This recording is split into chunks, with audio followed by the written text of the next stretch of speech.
سلامات صبايا، كيفكن؟ شو أخباركن؟ إن شاء الله تكونوا بألف خير وانتوا عم تتابعوا فيديو اليوم. طمنوني عنكن، شو عم تعملوا هالأيام؟ شو عم تشتغلوا؟ مين عم يجهز للعيد؟ مين ما عم يجهز للعيد؟ خلوني رحب بالصبايا اللي فاتوا جدد، وخلوني أقولن كمان إنه ما تنسوا اشتراك بالقناة إذا عجبتكم القناة طبعا، وما تنسوا تحطوا لايك، وانتوا كمان يا صبايا اللي عم تابعني من الأول ما ينسى يحط لايك. بتشكركم من كل قلبي على كل تعليق حلو كتبتولي إياه على الفيديو الماضي، عن جد شكرا كتير كتير. بس ما تنسوا اللايك رجاء. اليوم كان يوم الأحد عطلة، عفوا يوم السبت.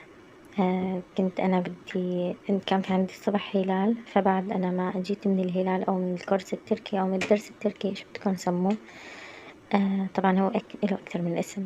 المهم بعد ما خلصت الدرس جيت لميت البيت، وكان في عندي هذا الزعتر الأخضر بده تنقاي وفرم، ويعني هلا أنا جبته كان الكيلو ب40 ليرة، أنا جبت ربع كيلو تقريبا، قلت بدي أعمل منه هيك سلطة زعتر أو مزاد عندي كتير. فقلت أحسن ما يباس، أنا ما بدي يبسه، فقلت بحطه مونة. أخدت منه يعني طبخت منه، عفوا فرمت منه سلطة مرتين وزاد عندي كتير، فنقيته عالسوا وقلت رح أفرمه. هلا أنا كيف بعمل مونة الزعتر الأخضر. بفرمها وبضغطها بالجامات، بتبلها وبضغطها بالجامات. فهون أنا بعد ما نقيته قمت لحتى أفرمه، فرمته على السوا، يعني هو لا بده فرم ناعم ولا بده خشن، يعني عادي. هلا أنا بستعمله بالشتا أكتر شي للبيتزا وللسلطة، سلطة زعتر بجبنة عن جد كتير طيبة. مين بيعملها لهي السلطة؟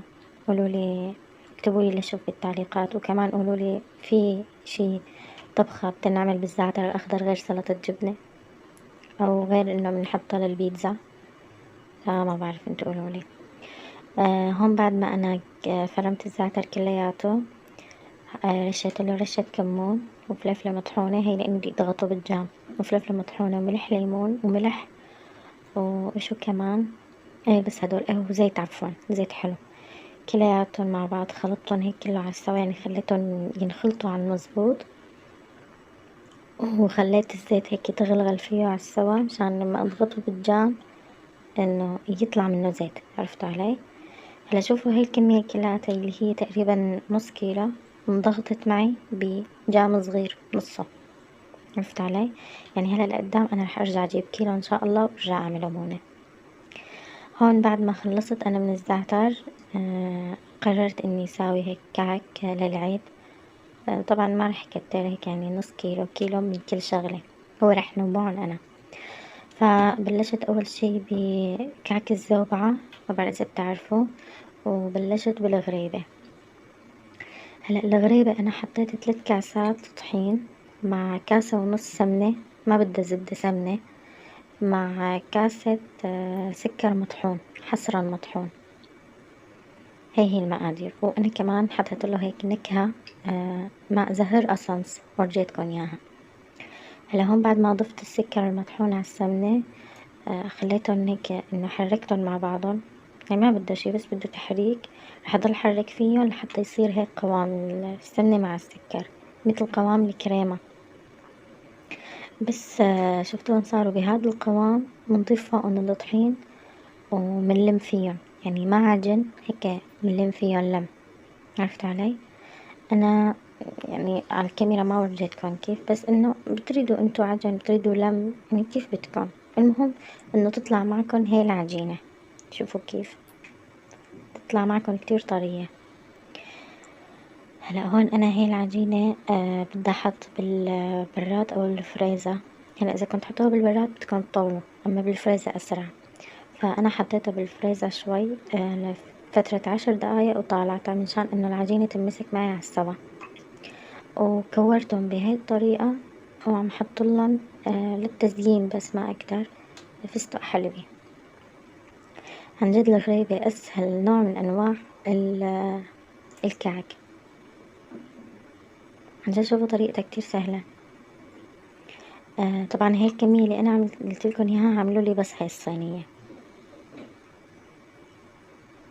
حطيتهم أنا بالفرن على درجة حرارة 160. شغلتهم أول شي بس من تحت، بعدين شغلتهم من فوق. ليش؟ مشان ما يفسخوا أول شي، وأنا ما بدي إياهم يعني يحمروا من فوق، أنا بدي إياهم يضلوا شقر من فوق، يعني بيض صفر عفوا، يعني على لونهم هذا، بس بدي إياهم من تحت أنا يستووا.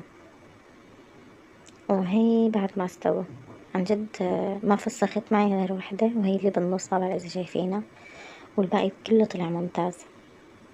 هلا هون أنا بعد ما خلصت من الغريبة فأجلت كعك المزوبعة لبعد الإفطار. فاليوم قررت إني أعمل رز وفاصوليا خضراء، وأنتوا اكتبوا لي بالتعليقات شو طبختوا اليوم وشو تحضيراتكم للعيد، شو عم تعملوا، شو ما عم تعملوا، مين عمل كعك مين ما عمل كعك. اليوم هون أنا مقررة إني أعمل رز وفاصوليا خضراء.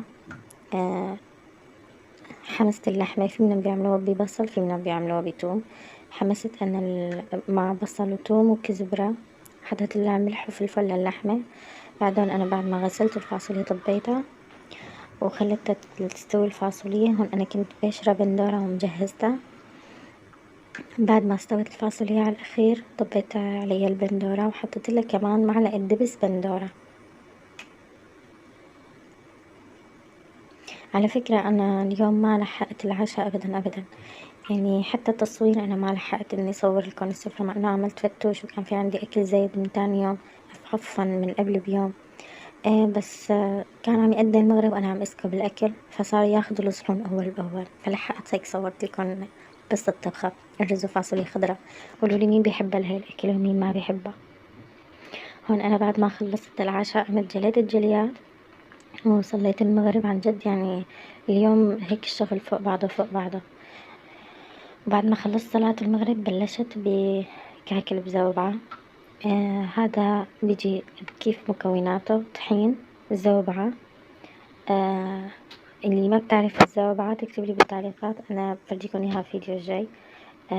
كمان حطيت اللهم صل على سيدنا محمد تبلة كعك، فلفلة من دارة أو فلفلة دبس فلفلة بيقولوا لها، أو فلفلة كبة، شو بتقولوا لها أنتم ما بعرف. حبة السوداء وسمسم وملح وزيت، بس هيك. وعجنتهم تركتهم يرتاحوا ساعة، بعدهم هيك عملتهم أقراص وحطيتهم بالفرن. هدول ما بيطولوا بالاستواء أبدا. يعني كل صينية تطول معي تقريبا 7 دقايق، أما الغريبة طولت والله معي شي نص ساعة تقريبا. وهي هي النتيجة. أعطوني رأيكم. طبعا هذا الجزء الأول من تجهيزات العيد. بكرة إن شاء الله رح نزل الجزء الثاني إذا الله يسر، يعني إذا الله يسر. أعطوني رأيكم بالنتيجة صبايا، وهذا هو الشكل النهائي. هذا هو الفيديو اليوم، إن شاء الله يكون نال إعجابكم يا رب. ما تنسوني من اللايك والشير والكومنت الحلو مثلكم. الله يسعدكم يا رب، يجبر بخاطركم كلياتكم. ما تنسوا هاي اكتبوا لي بالتعليقات شو رأيكم بالنتيجة، مع إنه يعني عن جد الطعمة روعة خرافية. لحتى يجيبوا سلامات صبايا.